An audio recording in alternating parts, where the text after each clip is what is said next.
Olá, meu nome é Gladstone, eu sou professor, escritor, doutor em estudos literários pela UFMG e este vídeo é uma contrapartida à Lei de Incentivo à Cultura de Betim, em razão da publicação do meu primeiro livro-objeto intitulado Duto, mas isso é assunto para depois, porque o assunto deste vídeo é a literatura brasileira contemporânea.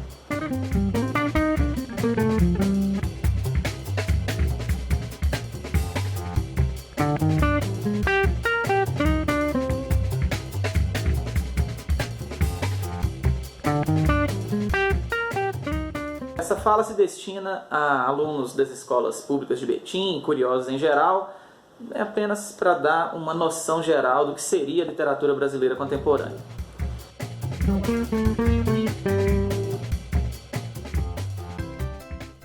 Em primeiro lugar, a palavra contemporânea significa aquilo que é dos nossos dias.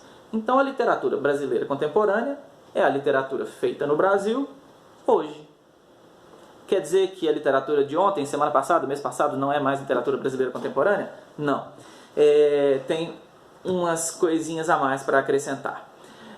No ensino, é comum a gente estudar literatura, de um modo geral, a partir da história literária.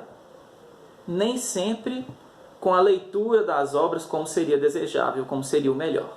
E lá no ensino médio, especialmente quando você estuda as literaturas e a literatura brasileira em especial, você vai se lembrar que tem lá as escolas literárias, o romantismo, o arcadismo, o modernismo e etc. A literatura brasileira contemporânea é o nome dado na história literária a tudo aquilo que vem depois do modernismo. Então, tem livros aí que foram publicados há 70 anos atrás, 60 anos atrás, que já são literatura brasileira contemporânea. Então não é uma coisa tão de hoje em dia assim. Esse nome geral, para todas essas literaturas depois do modernismo, eles têm uma razão. Ao estudar uma corrente literária ou uma escola literária, ela tem, você vai se lembrar que ela tem um período e ela tem também uma série de estilos próprios daquele período. Então, tem características do modo de escrever ou dos temas que são abordados naquele período por aquela escola literária ou corrente literária. Do modernismo para cá, isso praticamente acabou. Então, a característica principal da literatura brasileira contemporânea, ou da literatura contemporânea de um modo geral, da arte contemporânea de um modo geral no mundo, é não ter uma característica única, pré-estabelecida, dominante. Bom, não existe uma data assim definida, certinha, para o fim do modernismo. Mas a partir da segunda metade do século XX, ou seja, dos anos 1950 para cá, começaram a surgir e se difundir várias correntes literárias diversas, com estilos diferentes, que às vezes remetiam a estilos anteriores ao modernismo e tentavam ressuscitar, entre aspas, esses estilos ou essas temáticas, ou misturavam estilos diferentes, de épocas diferentes, ou mesmo criavam novos estilos a partir da invenção de novas tecnologias, por exemplo, uma série de coisas assim. Tudo isso faz parte da literatura contemporânea. Portanto, a principal característica da literatura contemporânea, a brasileira em especial, que é o nosso assunto de hoje, é a multiplicidade, a diversidade. No entanto, há, nesse contexto, dos anos 1950 para cá, algumas correntes, algumas vertentes, que têm uma certa regularidade de alguns estilos ou temas entre alguns escritores. Às vezes um único escritor tem um papel tão importante na literatura que ele sozinho já é uma espécie de corrente dentro da literatura contemporânea. Então, a diversidade é a regra, não existe uma regra única que alguém tenha que obedecer para ser um escritor contemporâneo, mas existem algumas tendências. A melhor forma de entender isso é com exemplos. Agora, em tempos de pandemia, com as bibliotecas todas fechadas, o que eu consegui juntar aqui em casa para exemplificar, acho que vai ser suficiente para a gente entender essa diversidade da literatura brasileira contemporânea. Então, vou começar aqui com alguns exemplos na prosa de ficção.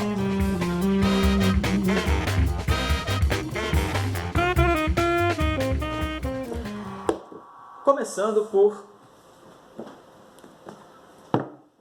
Rubem Fonseca, que começou a publicar seus livros na década de 1960 e trouxe para a literatura personagens, temas, cenários urbanos marginalizados, pouco comuns na literatura de até então. Então, as periferias das grandes cidades, cenas de violência, que inclusive garantiram a ele, ou a sua literatura, né, o seu estilo, o apelido de brutalismo, dado pelo crítico Alfredo Bozzi. Essa é a grande contribuição de Rubem Fonseca para a nossa literatura. Trazer personagens, cenários de metrópoles cada vez maiores para a tradição literária brasileira. Um outro exemplo, agora com uma característica muito diferente, é Não Verás País Nenhum, de Inácio de Loyola Brandão. O Rubem Fonseca, que foi o exemplo dado anteriormente, ele se insere na corrente realista da literatura brasileira. Ou seja, uma ideia de retratar ou de representar a realidade social. Esse tipo de literatura que o Rubem Fonseca faz também recebe uma denominação de hiperrealista, pela sua forma de mostrar de maneira muito crua e direta temas, cenários e contextos que muitas vezes as pessoas não querem olhar, para os quais principalmente a elite educada ou as pessoas que têm mais o hábito de frequentar ambientes culturais e que prezam pela literatura, preferem virar a cara. Então, por isso, o apelido de hiperrealista. É uma corrente, uma tendência dentro do realismo, ou que retoma o realismo, que tem seu ápice lá no século XIX. Não Verás País Nenhum já é uma prosa de ficção científica, que não tem uma tradição muito consolidada no Brasil, não tem muitos autores, não tem obras de muita repercussão, mas é muito famosa, enfim, muito comum no restante do mundo e muito presente nas adaptações cinematográficas, por exemplo. No livro do Brandão, ele ele apresenta um Brasil num contexto futurista em que as mudanças climáticas que nós estamos vendo aí acelerando já tornaram o nosso país, já trouxeram para o nosso país áreas que não são habitáveis mais e outras que são muito difíceis de habitar em razão do calor e de outras questões climáticas, além de mostrar um governo autoritário que se aproveita da negação da informação ou de falsas informações para controlar o povo e manter-se no domínio com o apoio da força, do exército. Esse livro foi publicado na década de 1980 e, como toda literatura futurista, é surpreendentemente factível. Um terceiro exemplo agora, Valêncio Xavier. Este livro se chama Remembranças da Menina de Rua Morta Nua e Outros Livros. É uma coletânea também de textos curtos, né, de contos, assim como o primeiro que eu mostrei do Rubem Fonseca. Remembranças da Menina de Rua Morta Nua e Outros Livros é um exemplo completamente diferente, que é aquilo que nós chamamos hoje em dia de escrita não criativa. Quer dizer que é uma escrita ruim? Mal feita? Não. Escrita não criativa é uma técnica da literatura contemporânea, muito própria da literatura contemporânea, que é o famoso Ctrl+C, Ctrl+V que você faz nos seus trabalhos escolares. O autor, neste livro, por exemplo, ele copia imagens, verbetes de dicionário, de enciclopédias, trechos de jornal, transcrição de programas de rádio ou de televisão, receita culinária, uma série de coisas que ele vai costurando, colocando esses trechos um na sequência do outro, e essa sequência que ele estabelece, e aí está a sua autoria, de pegar trechos de uma enciclopédia escrita séculos atrás e uma reportagem, por exemplo, e ao emendar essas coisas, aquilo traz uma história. O leitor, lendo esses fragmentos um depois do outro, ele consegue construir uma narrativa, ele consegue perceber ali uma história que está sendo contada. O autor ele faz pequenas inserções de sua própria autoria, né? Uma frase, um ajuste aqui, outro ali, para emendar as coisas, mas basicamente ele utiliza recortes. Então essa construção a partir de recortes é também uma característica da literatura brasileira contemporânea.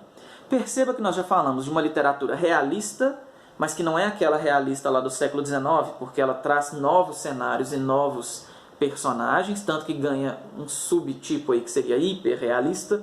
Nós falamos de ficção científica e agora nós falamos de cortar e colar, de montagem, de escrita não criativa, que é o nome que se dá a isso contemporaneamente.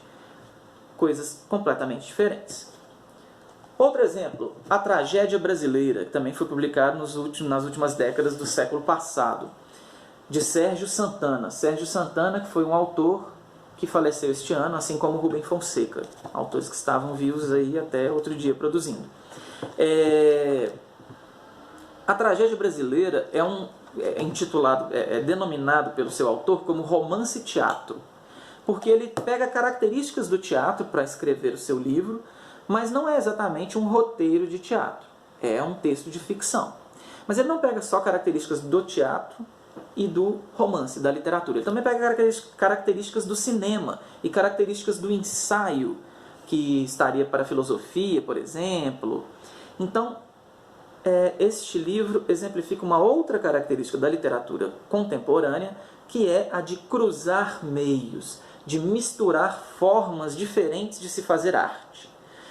Se você tem o hábito de ir a galerias de arte, por exemplo, para ver as artes plásticas contemporâneas, você já viu que não existe muito nas artes contemporâneas de museus, por exemplo, hoje em dia, aquela especificidade de que isto é um quadro, isso é escultura. Você entra no museu hoje, você tem música, você tem vídeo, você tem uma série de outras áreas que até décadas atrás eram consideradas disciplinas diferentes dentro do campo das artes e que elas são misturadas. Isso é uma característica importantíssima da literatura brasileira contemporânea, como da arte contemporânea de modo geral. No Tragédia Brasileira nós temos isso. Dalton Trevisan. Esse livro é uma coletânea de pequenas narrativas. Também um pouco naquela tendência que eu falei do Rubem Fonseca de trazer personagens marginalizados, pouco comuns na literatura até então, até o modernismo, mas aqui de uma maneira um pouco diferente, nem sempre, também lidando com a questão da violência, mas nem sempre. Uma literatura que eu diria um pouco mais introspectiva, mesmo quando lida com questões sociais, com cenários que trazem para a literatura questões sociais pouco abordadas até então. Já chegando no finalzinho do século XX, virada para o XXI, este escritor, que é um grande escritor que faleceu também há poucos anos, João Gilberto Noll. Este livro é o livro sobre o qual eu escrevi a minha dissertação de mestrado, O Quieto Animal da Esquina. O João Gilberto Noll tem uma característica já muito própria, que é a de escrever a partir de um personagem, como se você acompanhasse com uma câmera ali muito próximo àquele personagem tudo o que vai acontecendo na vida dele. Para ficar mais claro, os romances mais tradicionais, que são os do século XIX, a gente se acostumou a ter um desenvolvimento dos personagens, dos cenários, dos tempos, com muita descrição, aliás, em que se explica como é um lugar, como é um personagem, aí você corta para um outro plano, um outro cenário, fala de um outro personagem às vezes. Então vai se costurando uma trama mais complexa, sempre apresentando para o leitor muitas características das pessoas, dos personagens, dos lugares, daqueles eventos, de algum contexto histórico, eventualmente. No caso do Noll, não há muitas descrições, há muita ação. Então, esse personagem, que na maioria dos livros dele não tem nome, parte de uma cena inicial, quando você abre o livro e você vai acompanhando uma sucessão de ações, de eventos, de coisas que vão acontecendo com esse personagem até o final. Em geral, às vezes, sem muita explicação de onde começou, por quê e por que foi dar naquele término. Uma espécie de alegorização também dessa nossa vida contemporânea, em que muitos dos sentidos das grandes narrativas, dos grandes projetos que existiam até um século atrás, pelo menos, que se perdem e que as pessoas vivem cada vez mais sem sentido para essa existência, numa sucessão de acontecimentos que nos leva pela vida. Então, é mais ou menos isso que tenta alegorizar os personagens de João Gilberto Noll. Mas esses romances que retomam a tradição do século XIX com um enredo costurado, mais bem construído em cima da descrição, da contextualização, da relação entre personagens, tempos e espaços, também cabe na literatura brasileira contemporânea. Como eu disse, várias características diferentes cabem.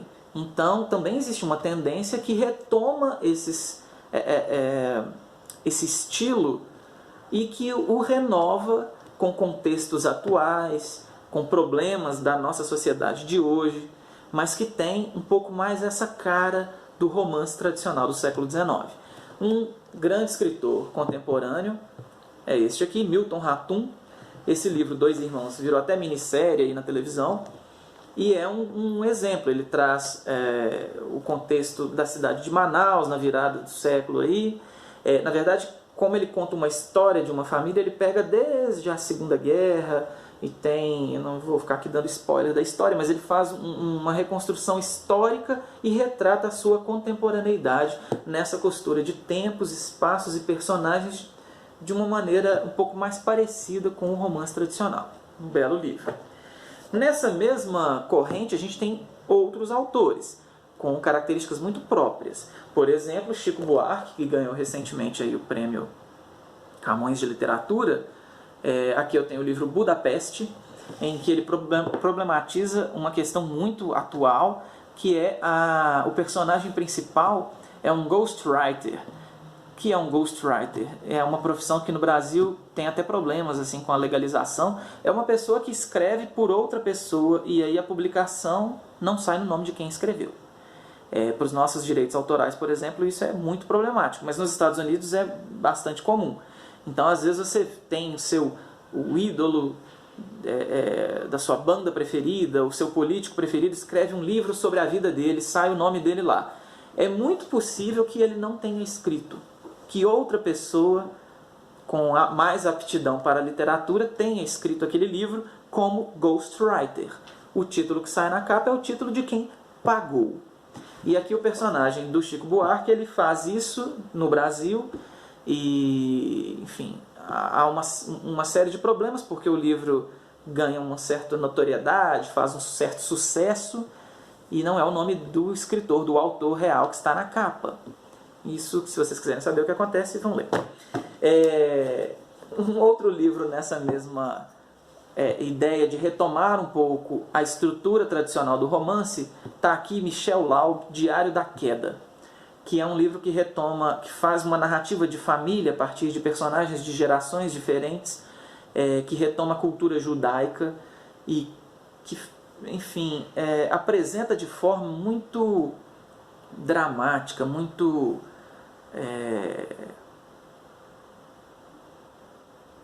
agônica mesmo até, problemas relacionados ao racismo, ao antissemitismo, ao não reconhecimento do outro ser humano como igual. Um excelente livro. Voltando a características diferentes. Este agora é o livro sobre o qual eu escrevi minha tese de doutorado, um deles, foram dois, que se chama Eles Eram Muitos Cavalos.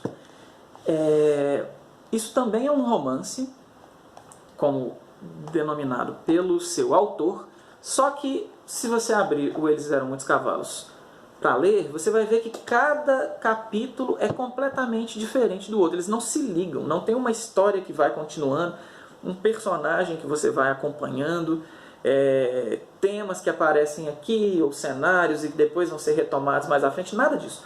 Todos os capítulos são independentes. E alguns deles lidam até com essa ideia da colagem, sobre a qual eu já falei aqui, porque eles pegam um cardápio de restaurante, ou a descrição de uma estante de livros, ou, enfim, panfletos, alguma coisa assim, e aquele texto é transposto para dentro do livro como um dos capítulos.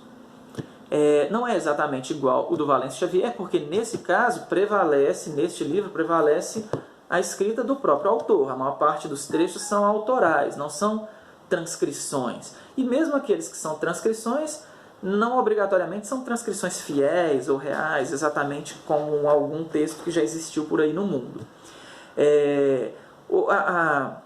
Digamos assim, a inovação aqui, aquilo para que eu quero chamar a atenção, é o fato de você construir algo que você pode chamar de romance, com capítulos completamente independentes entre eles, mas não é uma coleção de contos, porque existe um fio que é exatamente o espaço. Nesse caso aqui, o espaço e o tempo, aliás. Nesse caso aqui, um dia na cidade de São Paulo.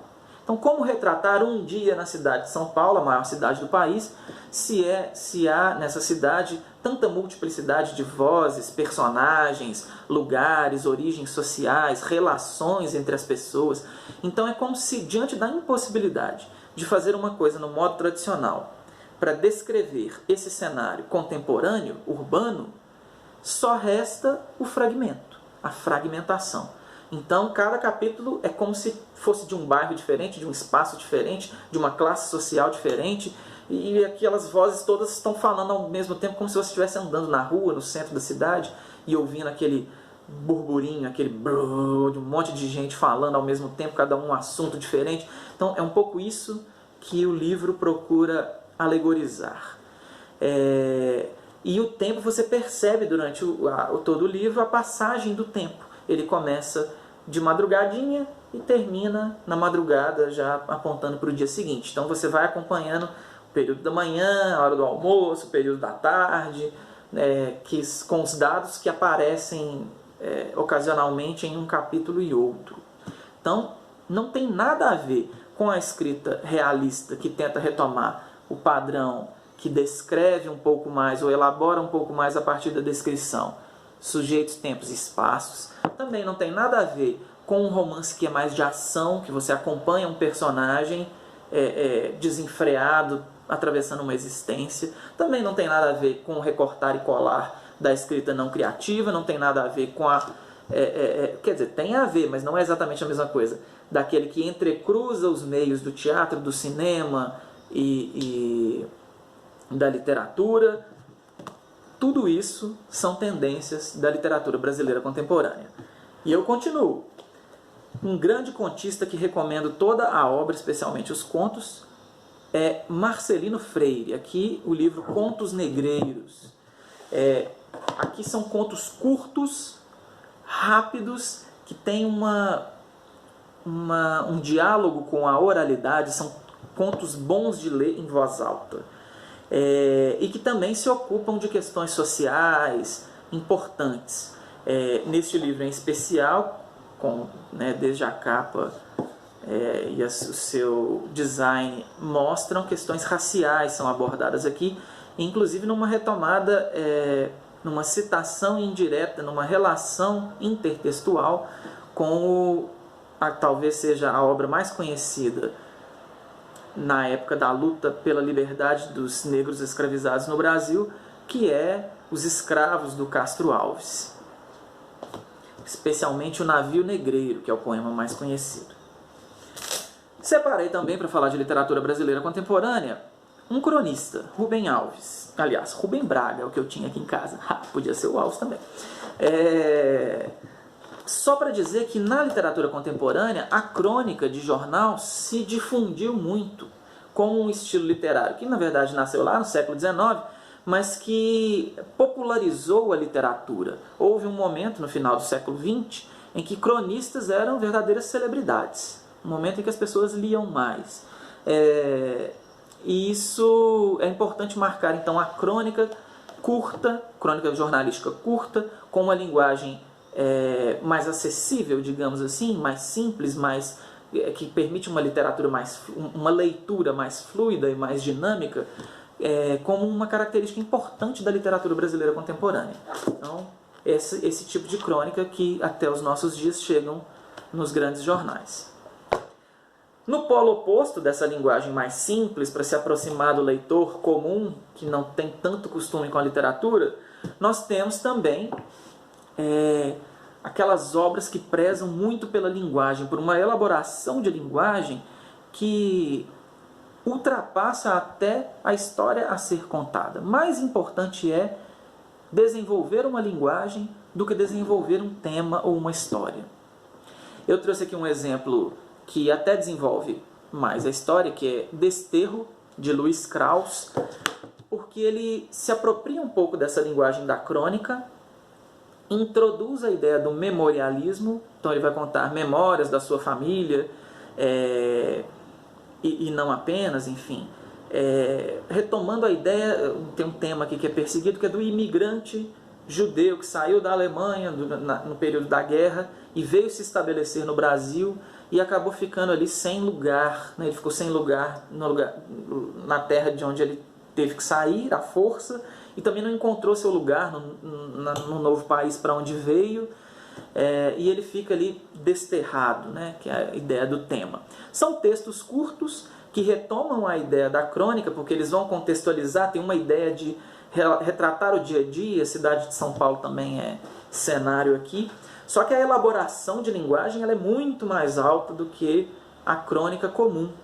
E tem uma outra característica interessante, que é o modo como ele organiza esses textos curtos no livro, permite que ele seja inclusive lido também, como acontece lá no romance Eles Eram Muitos Cavalos, do Luiz Rufato, permite que você leia como um romance, tentando traçar um fio entre essas narrativas.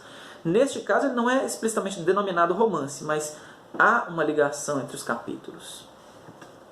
E por fim, o último exemplo da prosa de ficção que eu separei, ou outro livro que eu estudei no meu doutorado, o livro que se chama O, do Nuno Ramos. Esse livro é um ótimo exemplo para essa ideia de que a linguagem está acima de tudo. Não importa tanto a história que você vai contar, como que você vai desenvolver, se é com ação, se é com descrição. O mais importante é desenvolver uma linguagem. E aqui nós temos textos relativamente curtos que misturam a narrativa, ou seja, uma história que é contada, com o ensaísmo, ou seja, a especulação de fundo persuasivo, né, mais ou menos argumentativo, que tenta defender um certo ponto de vista. Mas nem as narrativas têm início, meio e fim, assim, para ter uma caracterização de uma narrativa completa, e nem as defesas de ponto de vista se estabelecem assim de maneira completa. Às vezes são inclusive premissas e defesas meio absurdas, que são emendadas com narrativas também absurdas, num jogo de linguagem que gira em torno de si, às vezes de um símbolo, um tema, uma pequena coisa, por exemplo, manchas na pele, ou o envelhecimento, e aí se conta uma história que tem a ver com isso e começa a se defender um ponto de vista em relação a isso, e aí pega-se um exemplo que poderia estar no jornal, e comenta-se, e de repente o texto acaba. Então a linguagem está em primeiro plano. É um livro muitíssimo interessante, que também não tem muito a ver com características de outros que eu aqui comentei. Então, com todos esses exemplos da prosa de ficção, acho que fica claro, o melhor será você pegar os livros e ler logo que possível, para entender essa diversidade da literatura brasileira contemporânea. Agora nós passamos à poesia, que não por acaso ficou para o final. Eu tinha menos livros aqui ao meu alcance assim, que me permitissem mostrar tanta variedade, mas será suficiente. Eu tenho aqui Haroldo de Campos, que é um marco importantíssimo para a literatura brasileira contemporânea. Lá na década de 50, mais especificamente em 1956, surge a poesia concreta, que é uma das vanguardas tardias chamadas da literatura no mundo, uma importante vanguarda, quando você, voltando ao nosso assunto inicial lá, quando você estuda no ensino médio o modernismo, você vai estudar as vanguardas europeias, que são o surrealismo, cubismo, futurismo, uma série de ismos desses aí, que depois vão inspirar, que são lá no comecinho do século XX, e que vão inspirar nossa Semana de Arte Moderna em 1922. Em 1956, nós temos aqui no Brasil uma vanguarda para chamar de nossa, que não é um desdobramento do que aconteceu na Europa, que chega aqui depois e a gente vai desenvolver depois. O concretismo, originalmente brasileiro, dos irmãos Campos e de Décio Pinhatari, oferecem do Brasil para o mundo uma nova vanguarda, que basicamente tem a ver com você escrever uma vanguarda mais específica para a poesia, não só, mas basicamente da poesia, que pressupõe você extrapolar o verso e lidar com a materialidade do texto. Então, o modo como você coloca o poema na página, o material que você usa para fazer aquela página, tudo isso importa e é dotado de significado.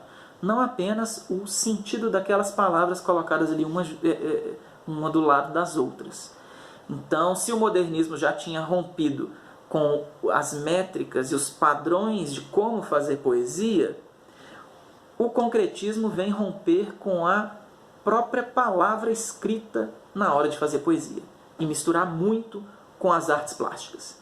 O Galáxias não é do primeiro momento do concretismo, ele foi publicado na década de 1980, mas ele veio sendo... trechos dele foram publicados antes, e é o que eu tinha aqui dos Irmãos Campos para marcar o concretismo, para mostrar e marcar o concretismo lá na década de 1950. Como eu disse, antes, a segunda metade do século XX, sem uma data definida, onde nós começamos a ter o que podemos chamar de literatura brasileira contemporânea. Agora, Mário Quintana, que começou a publicar lá nos anos 1940 e que é normalmente enquadrado nos cursos mais tradicionais de literatura ainda no momento posterior do modernismo, e não literatura brasileira contemporânea. Mas eu trouxe esse autor para representar uma coisa. Como não há uma data específica, um estilo específico, há muitos autores que começaram a publicar ainda na primeira metade do século XX, mas que atravessaram esse século publicando, como Quintana, por exemplo, que publicou até até a década de 90, quando ele veio a falecer, e que dentro da sua própria literatura tem o seu estilo modificado, tem essa característica muito contemporânea que é de variar nos temas e nas formas de escrever.